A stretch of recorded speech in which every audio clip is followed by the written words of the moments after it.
நாட்டின் வடகிழக்கு தென்கிழக்கு வங்காள விரிகுடாவில் நிலை கொண்டுள்ள குறைந்த காற்றழுத்த தாழ்வு பகுதி தொடர்ந்து உருவாகி மேற்கு வடமேற்கு நோக்கி நகரும் என்று வளிமண்டலவியல் திணைக்களம் எதிர்வு கூறியுள்ளது.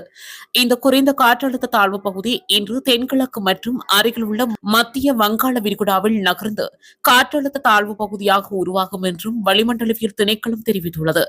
இது நாளைக்குள் ஆழமான காற்றழுத்த தாழ்வு பகுதியாகவும் நாளை மறுநாள் சூறாவளியாகவும் மாறும் என்று எதிர்பார்க்கப்படுகிறது. இதேவேளை இன்று காலை 6 மணியுடன் முடிவடைந்து கடந்த 24 மணி நேரத்தில் களுத்துறை மேம்பாடு பகுதிகள் 106 மில்லிமீட்டர் மழைவீழ்ச்சி பதிவாகியுள்ளது. மேலும் பண்டாரகமவில் 85 மில்லிமீட்டர் மழைவீழ்ச்சியும் பதுரலிய மோல்காவில் 70 மில்லிமீட்டர் மழைவீழ்ச்சியும் பதிவாகியுள்ளது.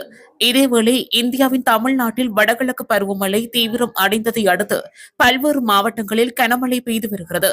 இதன் காரணமாக வங்கக்கடலில் உருவாகியுள்ள காற்றழுத்த தாழ்வு பகுதி வலுப்பெற்று சூறாவளி ஏற்பட வாய்ப்புள்ளதாக செய்தி வெளியாகியுள்ளன.